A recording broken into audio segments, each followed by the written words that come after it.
ko kayo kanina pa. So what's the commotion there, Miss Morada? Will you please share it to the class? Miss Ferrer. Sir, yung kasama kasi namin. Hmm. So do you think that will be a good environment for studying?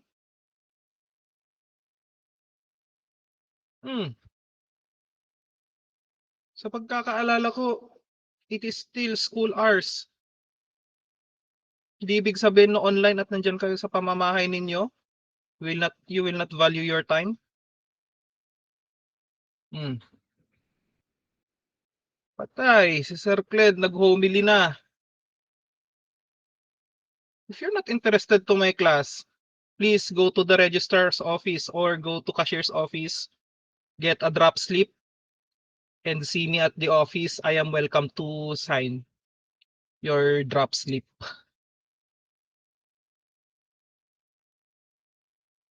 Ganun lang yun mga kaibigan, wag tayo magsayang ng pera, wag tayo magsayang ng tao dito ng pagod. If you're not interested to my class, well, kuha kayo ng drop slip. Mas maigi yan kaysa makita ninyo yung grade nyo na failed.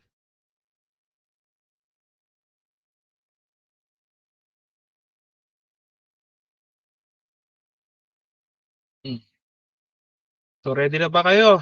Baka meron pa dyan ng hindi ready.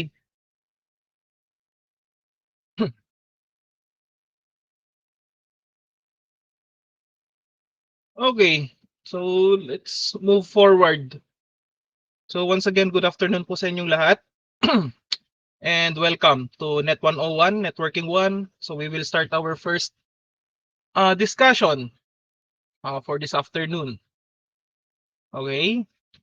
Before we start, yung mga module po or yung module ninyo for prelim is naka-upload na sa class files. Okay? Nasa class files na po mga kaibigan. Naka-PDF yan, prelim modules. So andyan na from module 1 to module 4 na yan, kompleto na. Okay? Nakita na ba?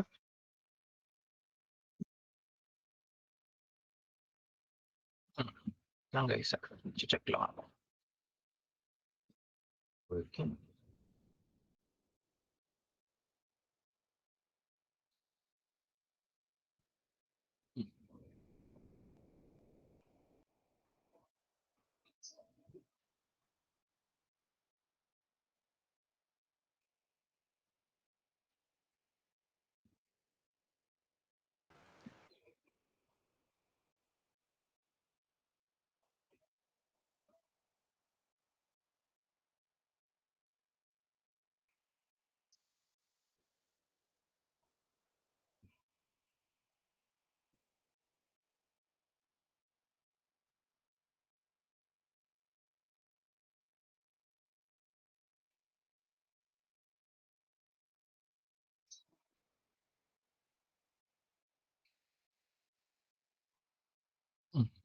Okay, so let's start.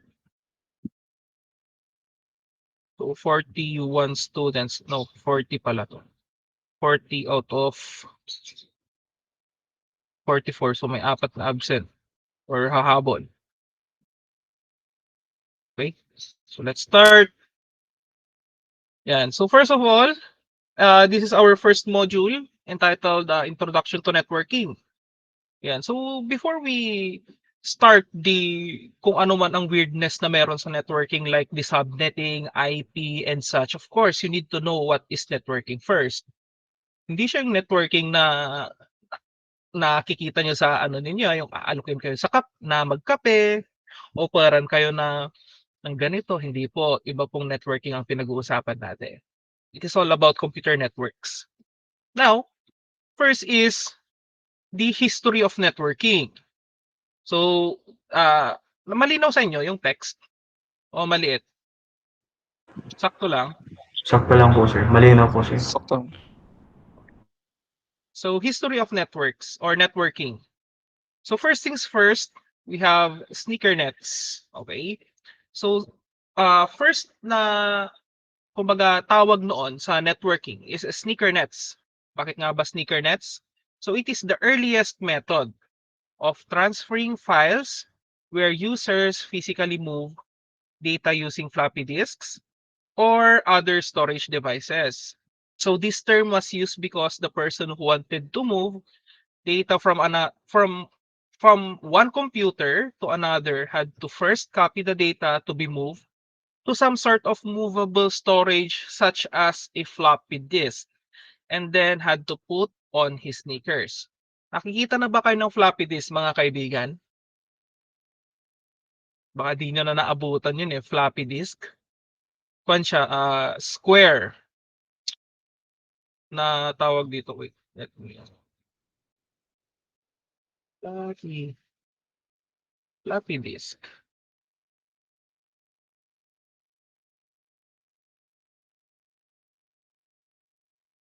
Yan. So ito yung mga floppy disk mga kaibigan. Yan. Mga square lang siya, manipis. Manipis yan. And then, ang size lang niyan before is umaabot lang ng kilobytes. So, madali ng ano tawag dito. Mayaman ka na kung meron kayong mga 312 kilobytes, mga 124 kilobytes, mayaman ka na noon. But then, now, hindi na to nakikita tong mga diskette na to. Yan. And then before, bago mo ma-open yung computer, kailangan mo magsaksak ng isang diskette or floppy disk kasi andun yung operating system. But then, as the technology evolves, meron na tayo yung mga hard drives and solid state drives na tinatawag. So mabalik tayo dun sa topic natin. Yan.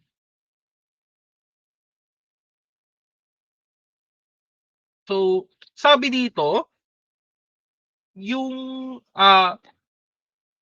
this term was used because the person who wanted to move the data from one computer to another. So, ibig sabihin, nung panahon pa ng kopong-kopong o nung mga matagal na, nung first na-invent ang computer, is, kumbaga parang physical pa lang yung pag-transfer ng data wherein ikaw as a user, you need to copy the file to your computer dun sa floppy disk. And then, saka ka magsusuot ng sapatos. Kasi wherein dati mga panahon pa ng kopong-kopong, kaya siya natawag na sneaker nets nga mga kaibigan kasi you need to put on your sneakers for you to run dun sa office. Kasi dati magkakalayo ang mga department. For example, you need to submit your document sa accounting. For example, nasa IT department ka, and you need to submit your file to the accounting. Ngayon kasi, 'di ba, meron na yung Messenger, Google Drive, upload mo na lang doon, sabihin mo lang, i-chat mo na lang, tapos. But ngayon noon is kailangan mong i-copy yung file sa floppy disk and then ikaw mismo ang tatakbo, bibigay mo doon yung floppy disk doon sa accounting. That is why yun yung first na tawag dito na networking ng mga panahon na yon. So next is yung tinatawag na mainframe computers and dumb terminals. Don't worry, etong discussion natin nandun po yun nandyan po sa sa module po, kompleto po yan. Okay? Next is mainframe computers and dumb terminals. So early networks use a centralized computer which is they call it mainframe with connected terminals. So ano nga ba yung mga connected terminals na yon? Maybe that will be the LAN cable, the optical cables, and such. Now, the first solution people thought of was to place all the information on a large central computer. So yun yung mainframe na tinatawag. And then connect different terminals called dumb terminals to this large mainframe computer. The dumb terminal was essentially a screen and a keyboard connected to the mainframe computer. The user accessed the data on the mainframe from one of the dumb terminals. Meaning dito mga kaibigan, wala pong physical touch dun sa mainframe or sa computer itself. For you to access those data, meron yung tinatawag na dumb terminals wherein screen at keyboard lang po na nakakonekta po siya sa mainframe computer. Okay? So there's no physical touch. Sir, bakit 'di ba nakakonect naman yung screen at yung keyboard pero walang physical touch? But then the system itself is malayo po. Okay? So meaning tawag dito, ang nakikita mo lang sa screen nyo is a terminal. Okay? It is a terminal wherein dun mo maa-access yung data na kailangan mo. Okay? Okay lang yung facing natin mga kaibigan. Next, don't worry, history pa lang naman to eh. Is yung tinatawag na ARPANET and DARPA. Okay? So si ARPANET and DARPA, it was developed by the military. So ARPANET became the foundation of the modern internet. So thanks to ARPANET and DARPA, that is why natatamasa natin itong tinatawag na internet. Okay? This work was spearheaded by an organization called ARPA, which stands for Advanced Research Projects Agency. This organization has now come to be known as DARPA, or Defense Advanced Research Projects Agency. Work by this agency resulted in what we know of today as the Internet. And the next is BrianNet. Ito na, 1989. One of the first large-scale college networks using novel software to link buildings across a campus. It was configured as a token ring network. Token ring networks will be discussed later in this lesson. This network also had throughput speeds of 2.5 Mbps, that is megabits per second. Ito pala mga kaibigan, may pinagkaiba po yung Mbps and MB na malaki yung letter B. Okay, pag maliit yung yung B, that is megabits. Okay? And then pag malaki yung B, that is megabytes. So si megabits, maliit po yung value nun. Okay, habang si megabytes, mas malaki yung value nun compare sa megabits. Kaya minsan nakikita natin sa mga internet, 'di ba? Like up to 100 Mbps. And then nagtataka kayo, nagda-download kayo ng laro sa Steam o kaya nagda-download kayo ng mga file, bakit ang advertisement na ganito up to 100 Mbps, which is maliit yung letter B. Pero pag nagda-download ako, pumapatak lang ng 10 Mbps, which is nakikita nyo sa download speed ninyo. Ang interpretation po niyan mga kaibigan, dito sa pag nagda-download tayo for example sa mga software, or for example sa Steam, ang interpretation po nila doon is megabytes. Okay? So pag i-convert natin, kunyari 10 Mbps, megabytes per second ang lumabas doon sa Steam. Alam ko na familiar kayo with Steam, lalo dyan sa mga naglalaro ng Dota. Diba? Pag i-transcribe natin siya or i-convert natin siya into megabits, it is nababasa yon as 100 megabits per second. Kaya wag kayong magtaka mga kaibigan kung download kayo ng download kung ano pang dina-download nyo dyan, wag lang yung mga pinagbabawal. Is bakit hindi namin nare-reach, sir, yung Mbps na 100 Mbps? Di nyo talaga mare-reach. Not unless ang internet ninyo po nasa NASA po kayo. Okay, connected kayo sa NASA. Doon nyo mare-reach talaga. Basic lang yon. Okay? So mabalik tayo dito. So one of the first, it was configured, this was considered very fast in 1989. The network used coaxial cable to connect between buildings and twisted pair wiring inside the various buildings. Eto, matanong ko lang, naabutan nyo ba yung dial-up na internet? Yung kailangan, Gumagamit po dati, sir. ano yan? Nagamit po dati. Nagamit? Yung kailangan mong bumili ng prepaid card sa tindahan dati, ng digital, kasi digital kami dati. Ginagamit ng uncle ko dati. Ganun po yung internet nila. Tapos, napaka-satisfying yung sound. 'Pag nagko-connect na, 'di ba? Yun yung mga uso dati, dial-up. Siguro yung iba sa inyo hindi na naabutan, pero napaka-satisfying dati. Tapos yung download speed lang namin dati umaabot lang ng 124 kbps, mga gano'n lang. Napaka-rare na umabot ng 1 Mbps, mga gano'n. Next is the evolution of the internet and the World Wide Web.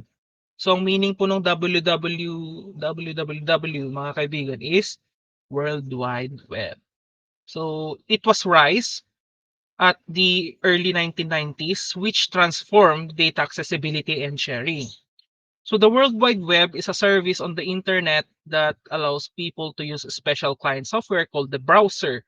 So, yung browser po like Google Chrome, Opera, Mozilla Firefox. Ewan ko kung may gumagamit man ng Mozilla Firefox. Brave, ano pa ba? And ano pa man yan. Pag sa phone, meron tayong mga Safari and such.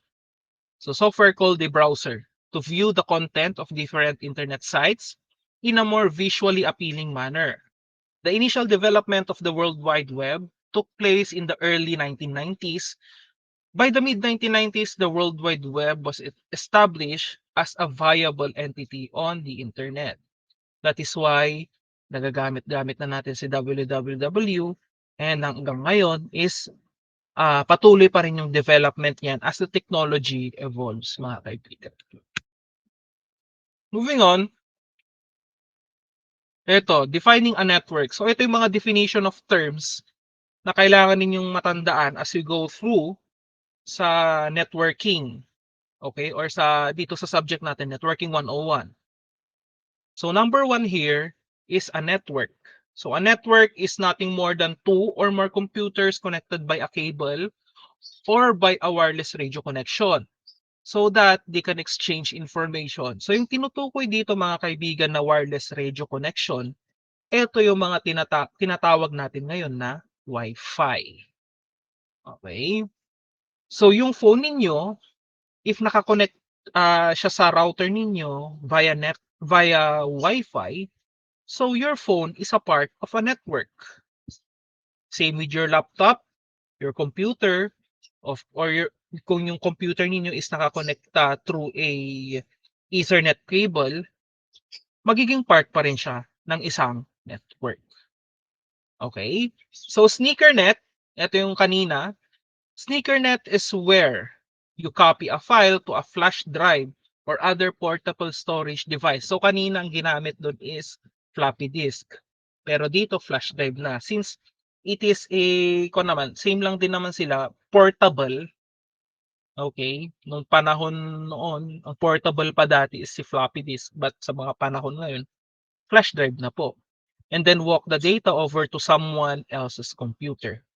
So isa pa sa mga example, mga kaibigan, is pag nagpapaprint kayo sa com shop. 'Di ba? Minsan hindi na 'di ba uso na rin ngayon yung kukunin mo yung Facebook nung nagbabantay ng com shop, tapos ise-send mo na lang yung file sa kanya through Messenger.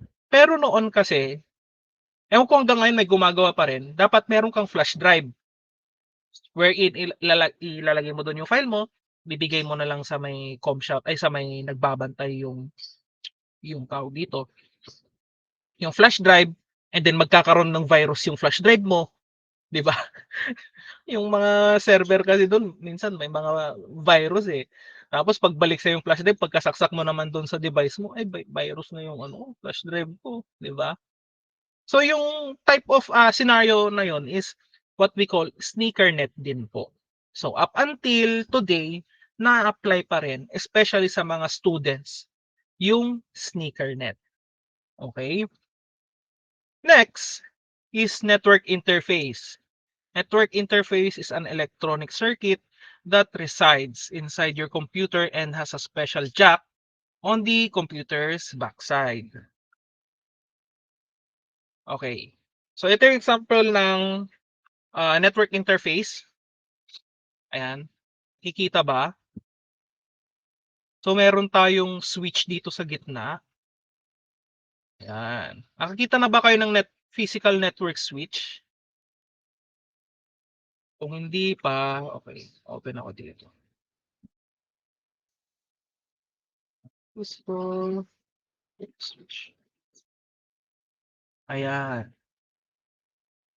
Ito po yung example ng network switch. Ayan, napakaraming ports. Ayan, madalas 24, 48, 16, 8. Ito 16. And then ito 24 ata to or 48. Something ganon. Ito, nakahawak na ako ng mga ganitong mga Cisco switch dahil dun sa pinanggalingan kong campus, meron kaming dedicated na network lab doon. Wherein hands-on talaga kami na tawag dito, magpa-patch, and then yung sa console, talagang hands-on. Pero sadly, lack of facility pa tayo dito. But malay natin, baka sa mga susunod na taon, meron na ding network lab, CUAP. Okay, so ganito yung network switch. Yan, so mabalik tayo dito.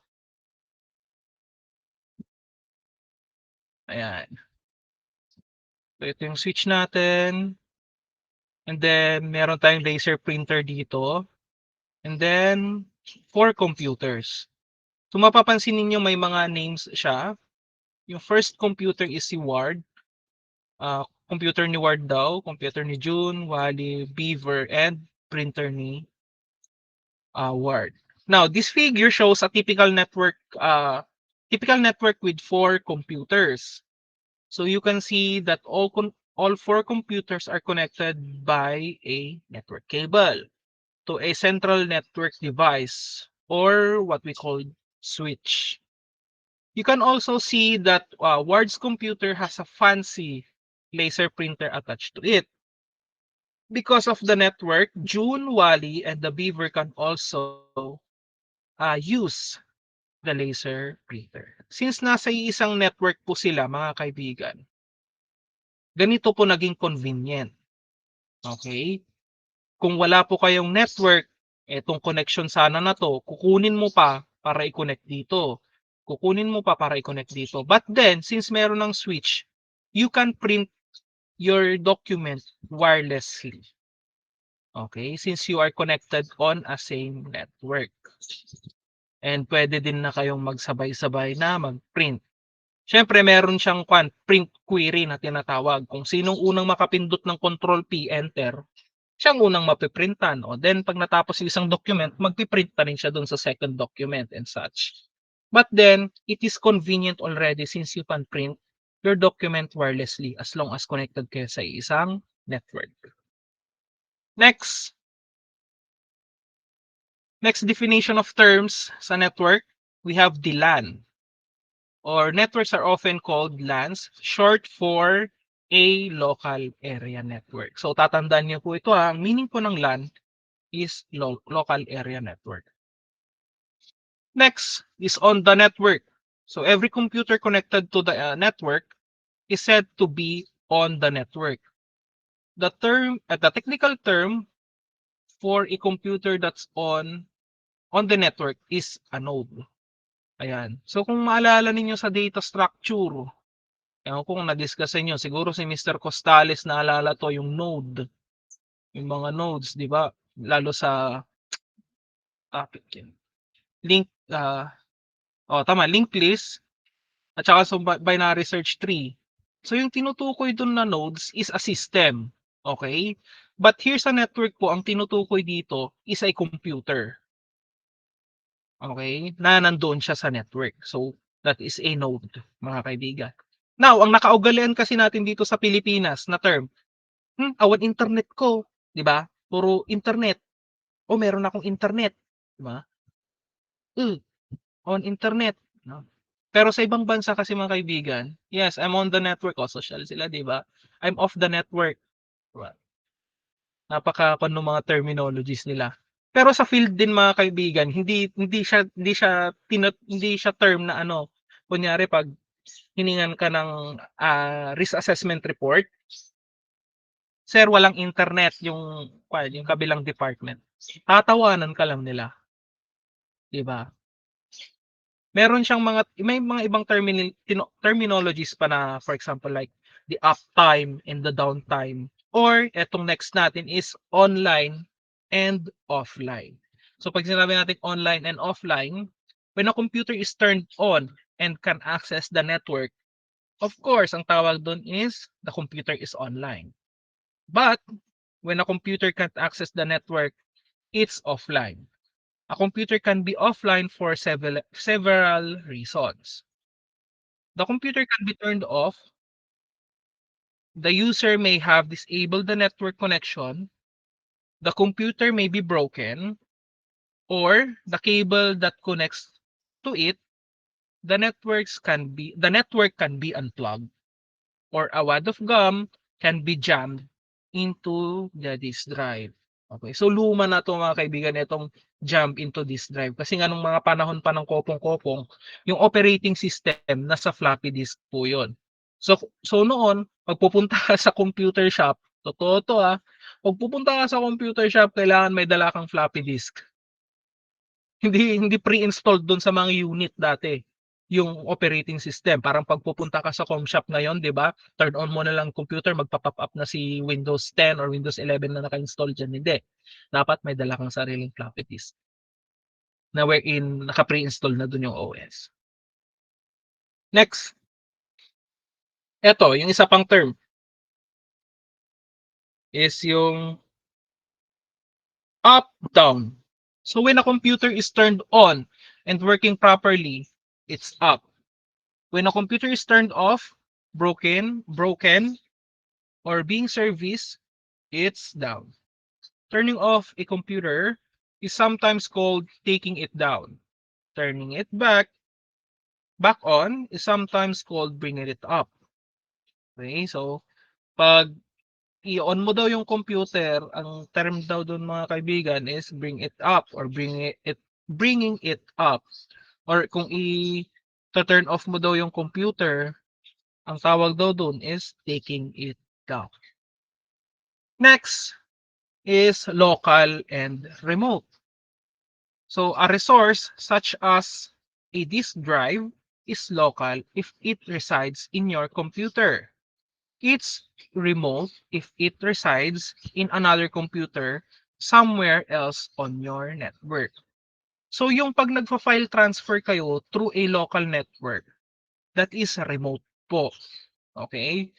But if you are accessing the file on the computer kung saan mo create yung file itself, that is what we call local. Next is internet. So the internet is a huge amalgamation. Yan pala, amalgamation of computer networks strewn about the entire planet. Networking the computers in your home or office so they can share information with one another and connecting your computer to the worldwide internet are two separate but related tasks. Yan. Eto, so why we bother or why bother with a network? So ano nga ba yung mga possible na magagawa natin sa network? Okay, so number one here is yung tinatawag natin na file sharing or sharing files. Networks enable you to share information with other computers on the network, depending on how you set up your network. You can share files with your network friends in several different ways. You can send a file from your computer directly to a friend's computer by attaching the file to an email message and then mailing it. Or you can let your friend access your computer over the internet so that your friend can retrieve the file directly from your hard drive. So dati kasi mga kaibigan, nauuso yung kung na siya nakalimutan ko yung old na tawag doon, pero ngayon ang tawag na siya is remote desktop, wherein you can access the computer through without physical touch through a network.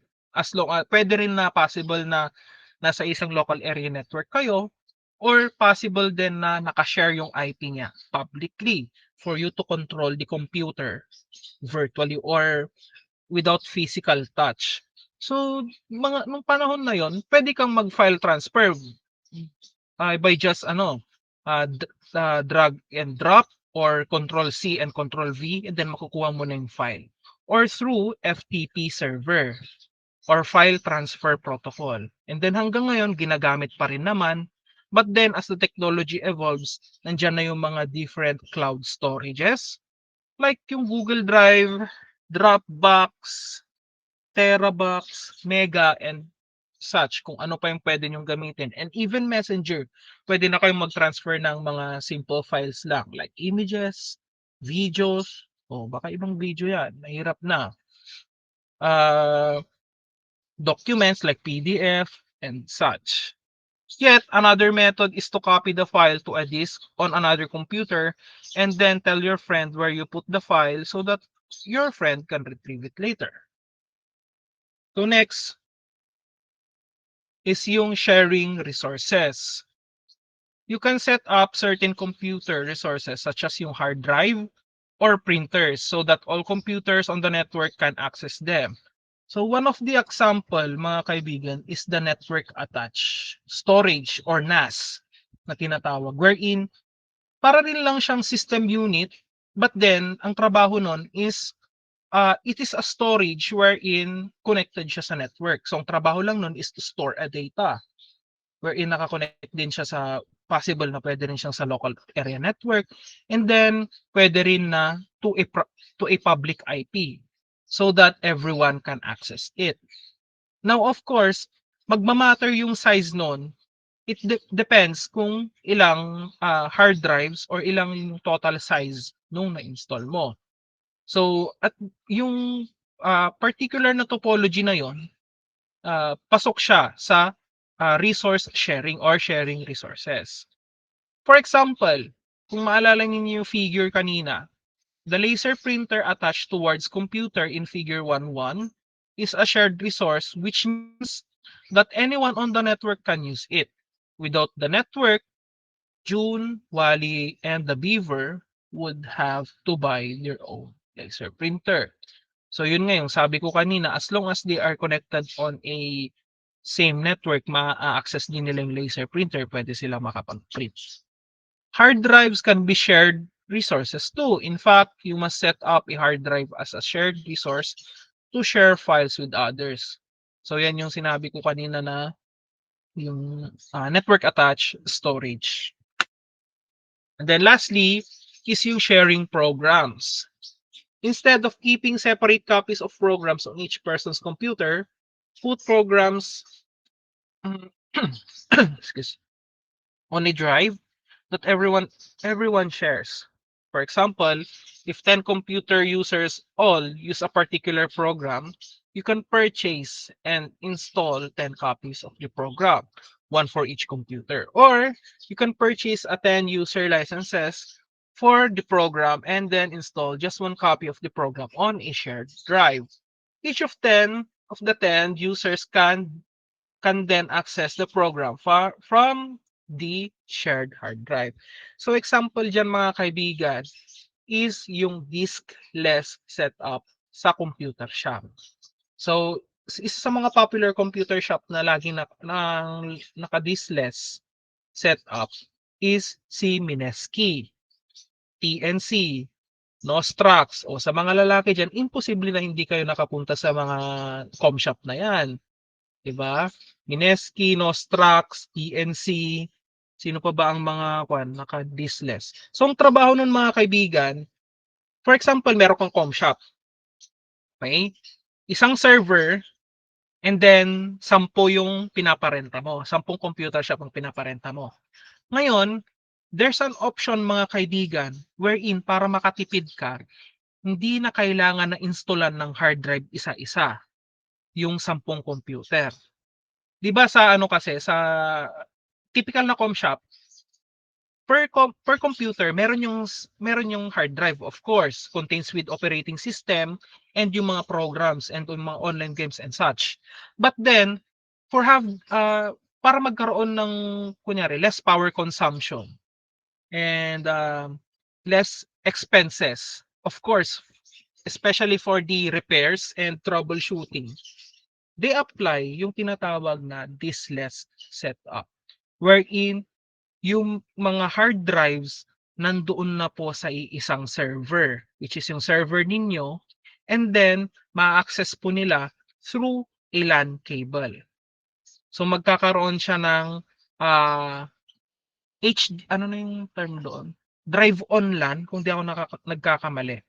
Wherein magkakaroon ng storage yung computer na yon using a LAN cable only, accessing the server. So in most cases, however, running a shared copy of a program over the network is unacceptably slow. A more common way of using a network to a shared programs is to copy the program's installation disk or CDs to a shared network drive. Isa pa pala sa mga example mga kaibigan and alam ko na pinipirata nyo to is si Adobe Creative Cloud. Okay? Familiar kayo with Adobe Creative Cloud?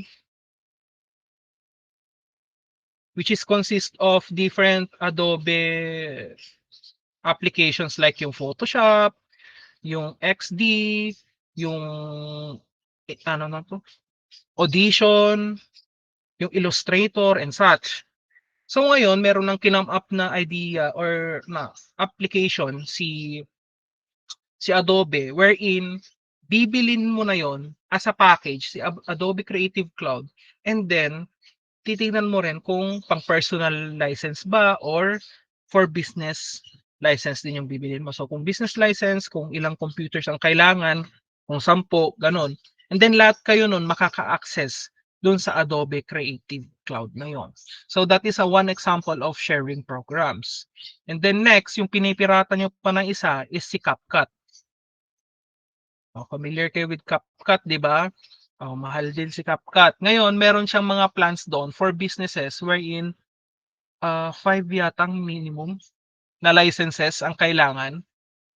So, meron din siyang specific na rin doon na parang workspace wherein lahat ng computer na naka-install doon sa license na naka-install na ginamit yung licenses na yon, ma-access niyo yung mga works nila through a particular folder or yung tinatawag na workspace. Of course, Microsoft, isa yan. And then, yung tinatawag na Google Workspace, which is yun yung ginagamit ng University of Eastern Pangasinan. That is why we can transfer programs, files, and resources flawlessly by just using the Google Workspace. Next, we have the different types of networks. So, ito na, papasok si Local Area Network or LAN. So, in this type of network, computers are relatively close together, such as within the same office or building. So, one of the examples of local area network is your home, of course. As long as, kunyari, meron kang router, kung ilang nakakonekta na ilang nakakonekta na device dun sa router ninyo, tapos malas mo pa, hindi ka pa nagpalit ng password, naka-default, PLDT Wi-Fi, ganon-ganon. So yung mga kapitbahay nyo nakakonect, edi yung kapitbahay nyo, parte na rin sila ng local area network ninyo. Diba? So for this diagram, nakikita ba? Malinaw ba sa screen ninyo? Ayan. Ito yung router. Pero sa mga bahay-bahay kasi ngayon, since hindi naman na napaka-crucial na dapat, it is not required but recommended na meron kang switch sa bahay ninyo. As long as magagamit mo pag marami kayong mga devices na kailangan na nakakonekta through LAN cable. Pero kung wirelessly naman, okay na yung router. Pero yung router kasi madalas meron lang yung maximum users na pwedeng mag-connect. Ewan ko lang kung ilan ngayon kay Huawei eh. Kasi yung dito sa bahay, nakalimit lang siya ng 5 devices ang kung pwedeng kumonekta sa router namin wirelessly. So, as a network admin, pwede nyong iset yon na pwedeng 5 lang, maximum of 5, maximum of 10, maximum of 20, and such. So, lahat ng mga nakakonekta sa router ninyo wirelessly, magiging part siya ng local area network. And then pag yung printer ninyo is Socialen, yung Epson na pwede connect sa Wi-Fi, tapos nakakonect siya sa router, magiging part din siya ng local area network. And also your devices such as your laptop, computer, kung ilang computer ang meron sa inyo, and yung laptop. Yung dito sa diagram kasi siguro walang Wi-Fi tong mga to, kaya nakakonect siya sa switch. Okay? So parang trabaho lang ng switch para mas madali na ninyong maintindihan. Sa router kasi meron lang 4 ports, di ba? Madalas sa router 4 ports, 2 ports lang and such. Ngayon, kunyari meron kang 4, 6 na device, 6 na computer na nakakonekta lang siya through LAN cable. So you need to have switch para dumami yung LAN ports mo. Of course, kung gagamitan natin to ng technical, meron pa yung mga VLAN, di ba? Tawag dito, truncating and such. Kasi possible, pwede nyong magawa dito na etong si laptop, hindi niya makikita or hindi niya mapiping si computer na to and to, pero may internet pa rin. Pwede rin naman etong dalawang computer na to, sila lang yung nagkikita, hindi nila nakikita ito. Pero as we go through, yan, madidiscuss naman tong mga different routing na tinatawag. Next, different types of LANs. Okay, so we have the peer-to-peer networks. So computers connect directly without a central server. So simple to set up but difficult to manage as the network grows. So example dyan is yung home nyo pa rin. So peer-to-peer network po ang tawag doon. Wherein ang meron lang kayo router. Wala po kayong server. And then next is client-server networks. So a central server manages authentication, security, and resource access. So ito papasok na dito sila VLAN, user groups, and then yung mga different routings and such.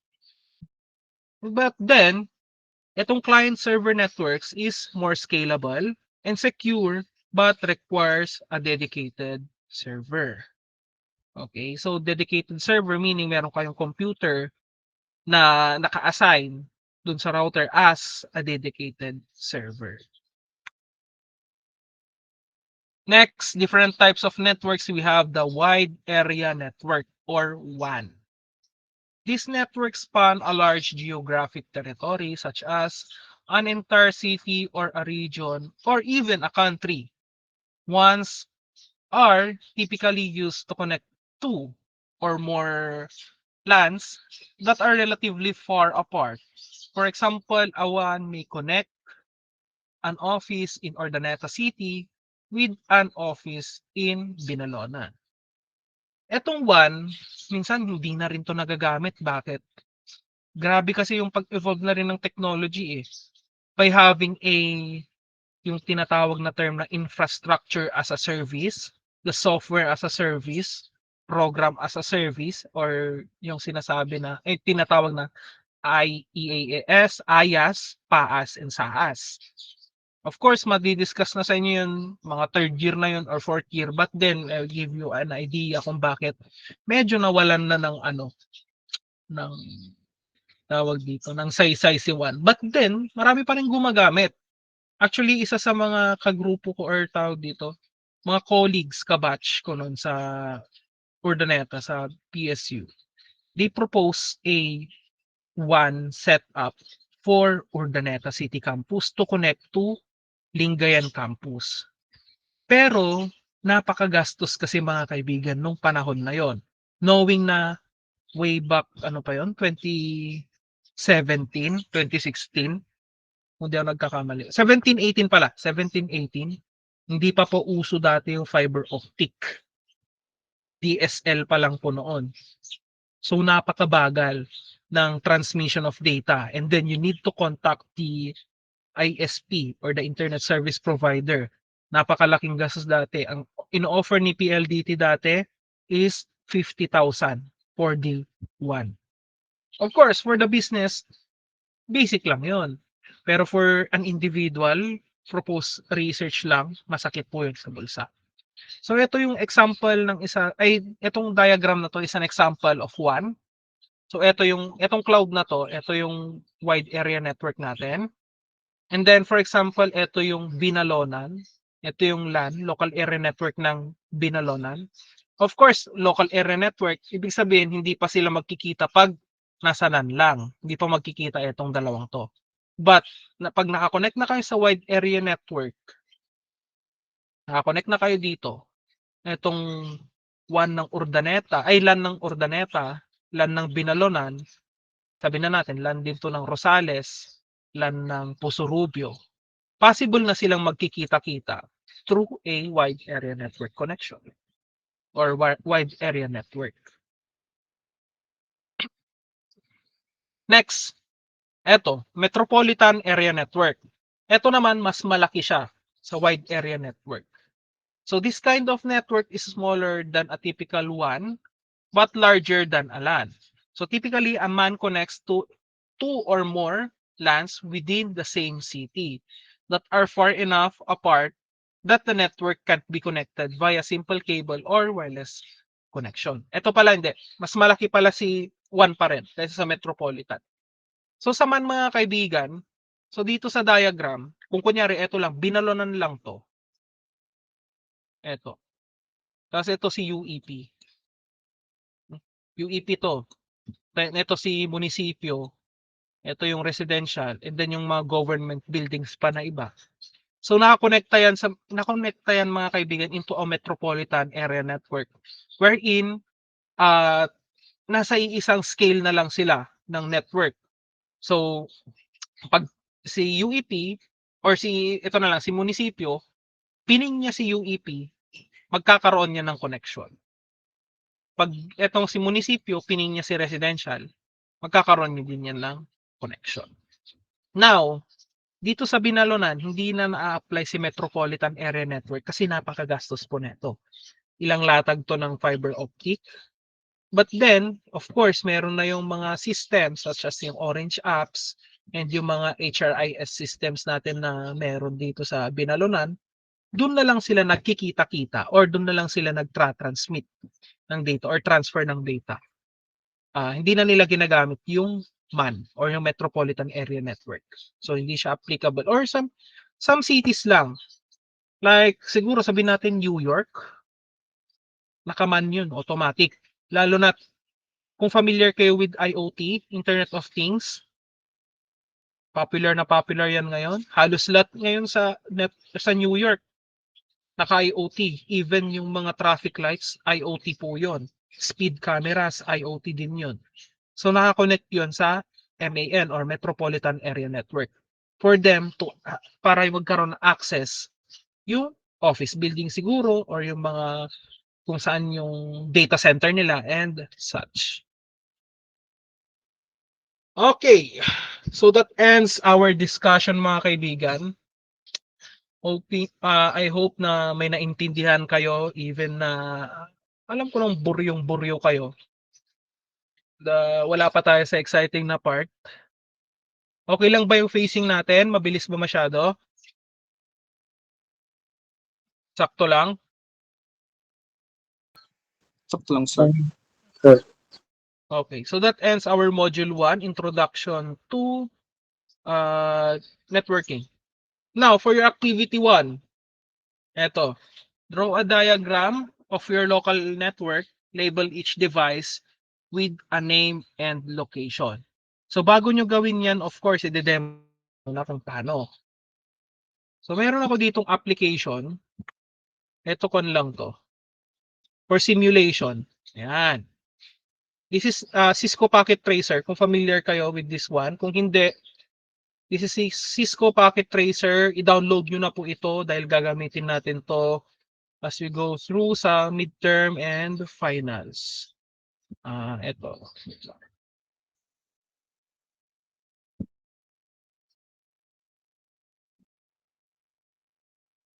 Ayan. Cisco Packet Tracer, libre lang yan, walang bayad. Ayan.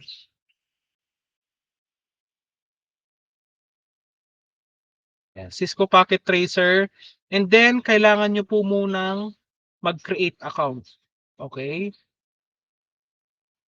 Kailangan nyo pong mag-create account po dito. Sign up. And then pag naka-sign up na kayo, saan yung i-download? Yung Packet Tracer. Pero for this activity, no need to use Cisco Packet Tracer. Pero for demonstration purposes, papakita ko lang sa inyo kung ano nga ba yung activity natin. Okay? Wait lang. Refresh ko lang ang orange.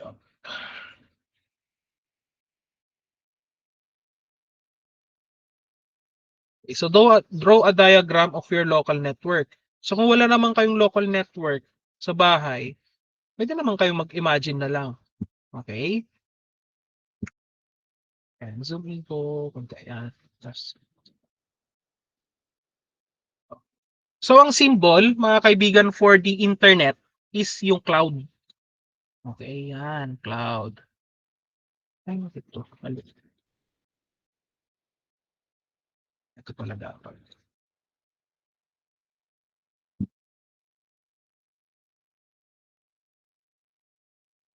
Ito yung internet ninyo. Rename ko lang para malinaw. And then, of course, yung mga ISP ninyo or yung internet service provider, di ba nagbibigay sila ng router? Siyempre, maglalagay din tayo ng router. Or router.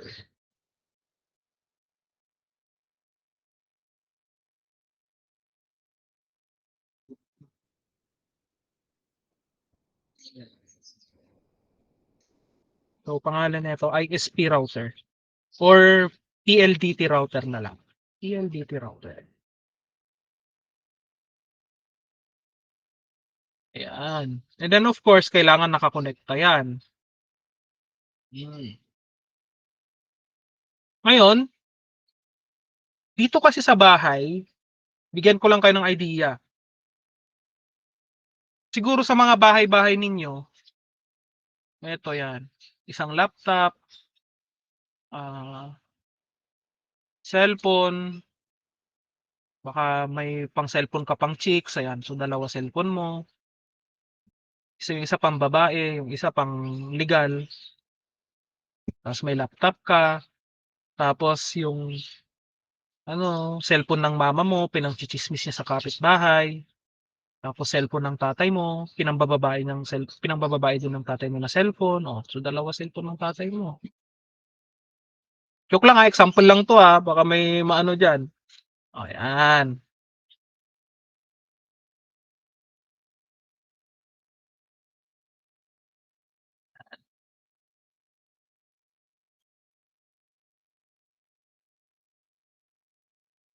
Oh, kunwari ganyan. Of course, dapat nakalan din 'yan. Cellphone. Ay, my phone. iPhone. Yan. And then eto, my second phone. Then eto, my laptop.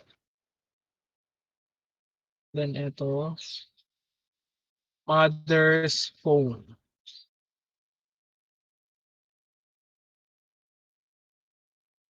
Then father's phone.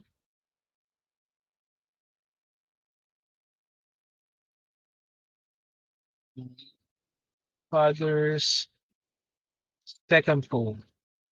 Yan. Example lang naman 'to mga kaibigan. Of course, gagamitan niyo pa rin 'yan ng inyong tawag dito, imagination or kung meron talaga kayong local area network sa bahay, then you can use. Okay? Then of course, dapat 'tong mga phones na 'to, ay wireless pala 'tong mga 'to, eh. At of course, itong phone na 'to is connected sa router. And then, ay wala palang ano 'to. Then eto, sabihin na lang natin may connection 'to. Yan. Ang wireless pala dito sa ano. Kasi hindi ko pa sinet 'tong router.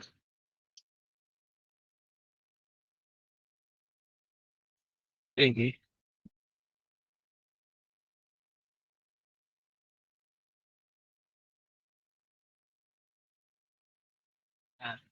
So, ito, connected dito. Ito, connected. Connected. Connected. Then, of course, itong isang phone connected.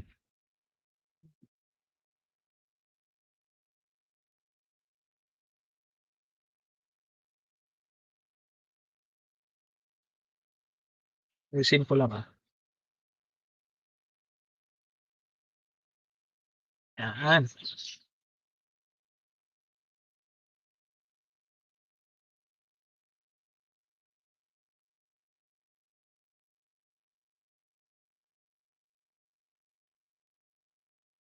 So this is an example of local area network wherein yun nga meron kayong internet syempre. And then of course may router kayo na provided ng ISP or internet service provider. That will be Converge, PLDT, Smart, Globe, kung ano pa man yan. And then kung ilang phones ang nakakonect dun sa router, kung ilang laptop yung nakakonect, and such. Okay, so bigyan ko kayo ng example kung ano ang meron or topology dito sa bahay namin. Eto, shinare ko na to sa mga fourth year eh. Kung gusto nga nila, pumasyal dito sa bahay para makita yung ano namin. Yung network ko dito sa bahay. So dito sa bahay namin, of course, meron yung internet, then router provided by the dito, by the ISP, connected yan. But then, dito kasi mga kaibigan, sabi na lang natin ang security. To. Meron akong access point sa bahay. And then, hindi, walang controller.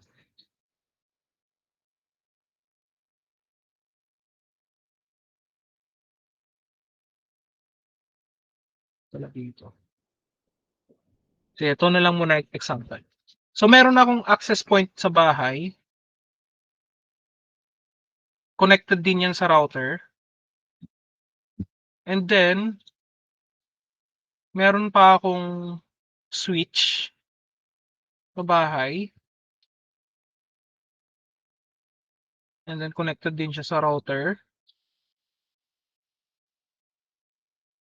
And then, meron pa po akong tinatawag na firewall or hardware firewall. So, familiar kayo with the firewall.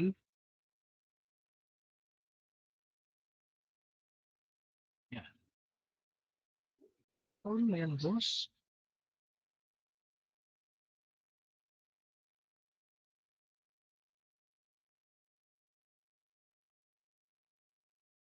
Edit.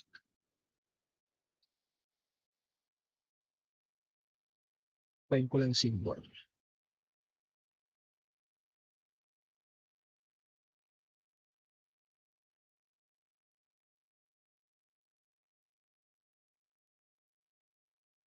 So, ito sabihin na lang natin hardware firewall to. Kasi walang symbol dito. Hardware firewall. Yan. And then ito connected to dito.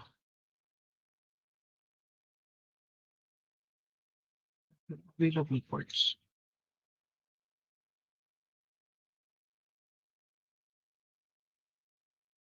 Connected to dito sa access point ko. And then, pero to access point ko na to mga kaibigan kasi DNS server to. Para maging protected. O, diba napaka-complex masyado. Then may hardware firewall. And then, may isa pa akong router. Yan.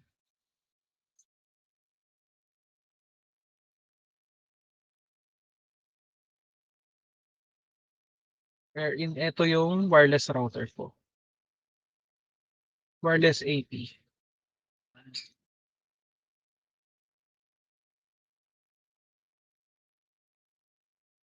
Then connected siya sa hardware firewall. Tapos eto mga kaibigan, etong wireless router ko, dito nakaka-access yung mga kasama ko dito sa bahay. Like yung mga cellphone ng parents ko, ng kung sino pang naka-connect sa kwan namin, dito po siya kumokonekta. Hindi dito sa router na provided ng ISP para safe ang network namin. Wherein sinasala ng hardware firewall at saka ng DNS server papunta sa internet. Same with the in and outs, inbound and outbound of data, sinasala netong dalawang to. And then etong switch na to, ito yung server ko. Dito naka-connect yung server. So dito sa server, may isa akong computer, yung main computer ko. And then yung computer namin for the tawag dito, ano na kasi yung term? For CCTV, ayan, magkasama sila dito. Yung computer. And then, CCTV. Ayan.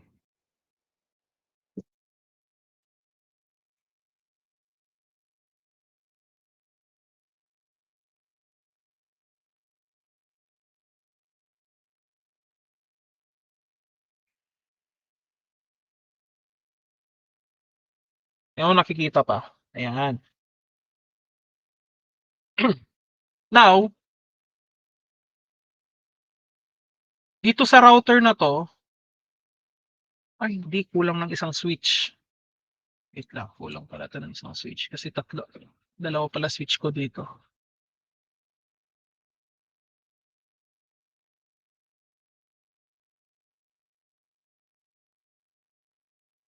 Switch, yan.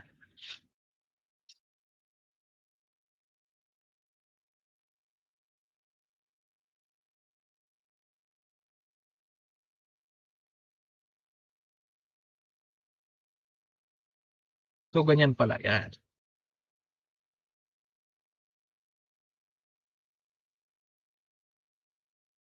Ito yung wireless router, ay wireless access point ko. So, dito sa switch na to, may nakakonekta ring computer dito. So, andito yung tatlong server. Yan. Nakakonekta. This is my home server. So, wherein dito kami nakakapanood ng mga movies and such. So, nasa TV to. Home server namin. And then, file server or yung NAS na tinatawag.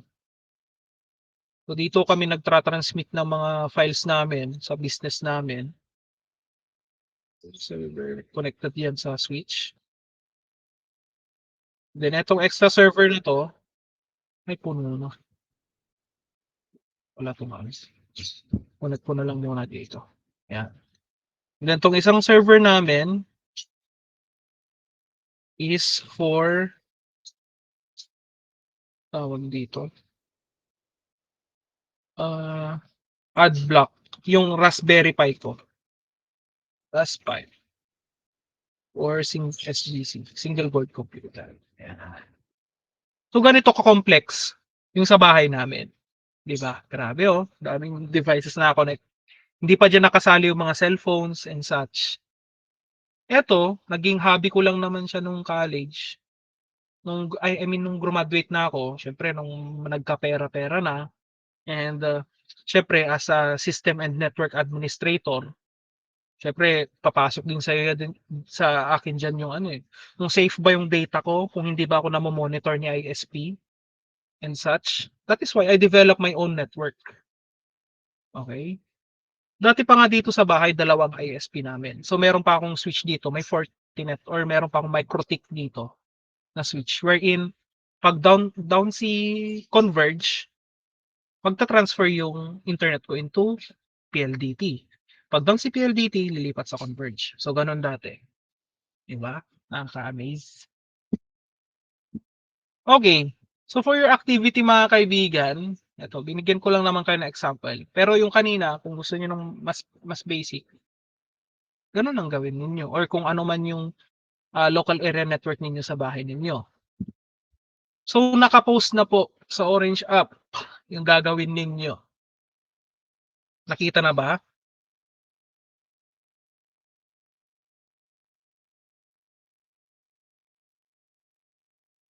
Sa Orange app?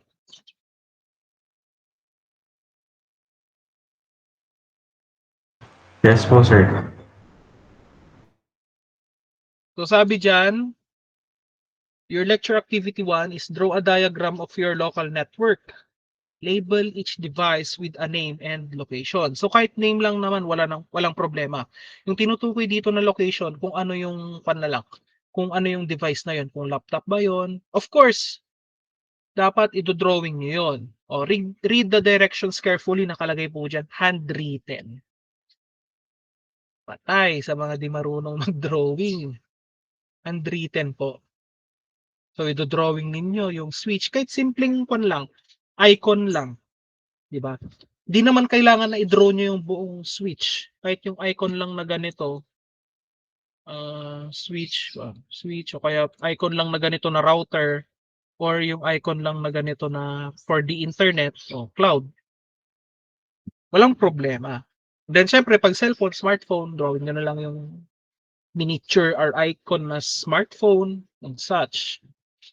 Ngayon, sabi pa dyan, make sure that your output must be handwritten in white bond paper, any size po. A4 man yan, short, long, walang problema. Pero just to be safe, kung anong meron po dyan, yun na po ang gamitin ninyo. Then, must be neat and easy to read. Okay? Next is take a photo of your output. So, yung first photo po ninyo mga kaibigan is yung output ninyo, yung picture ng output nyo mismo. Must be clear, detailed, and well-defined. Dapat hindi blurred. Dapat nababasa po. And i-occupy ninyo yung space pakilakihan. Okay? And then, the second photo is a selfie holding your output. Okay? Next is submit your file in PDF format.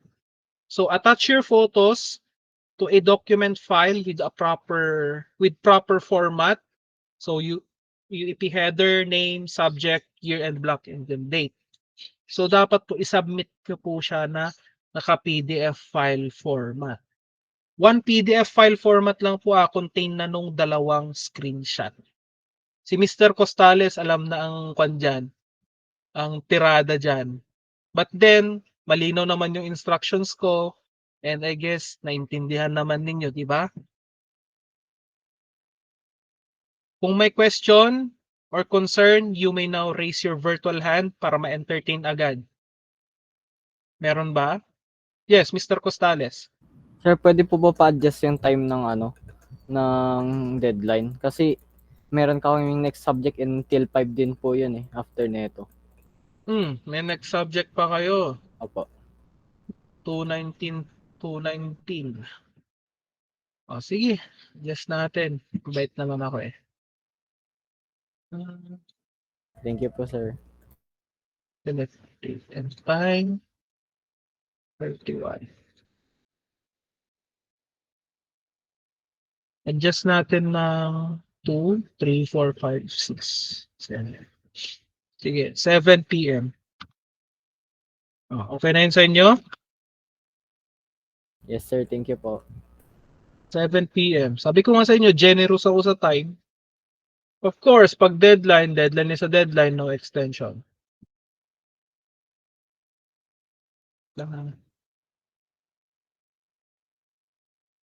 Of course, makikita ko yan kung sino yung mga magkokopyahan. Kaya kung dito pa lang sa activity 1, papakita nyo na yung ugali ninyo na nagkokopyahan kayo. Abay, good luck sa mga susunod na araw.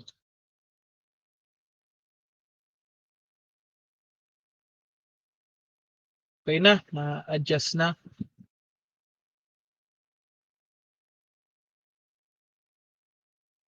Okay, so you may now start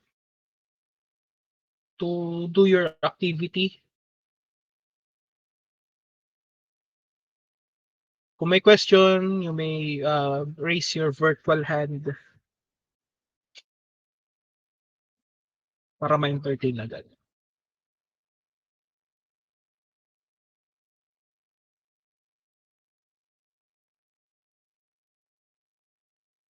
Paalala ko guys ha, handwritten po.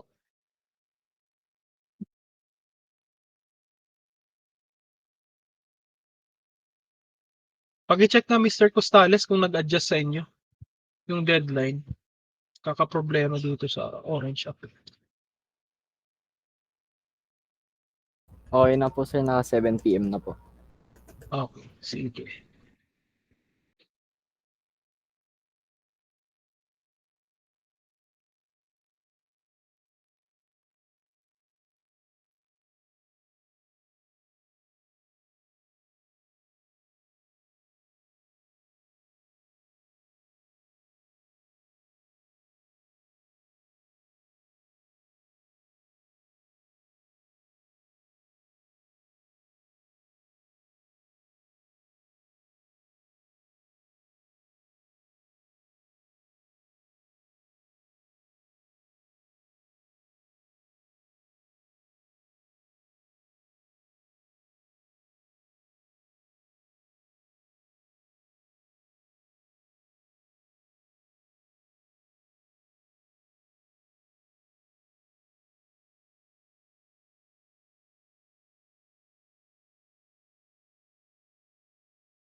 Meron ba dito or sino dito yung transferee pala? May transferee ba? Hindi shifty transferee. Galing sa ibang school. Ngayong second semester. Meron ba?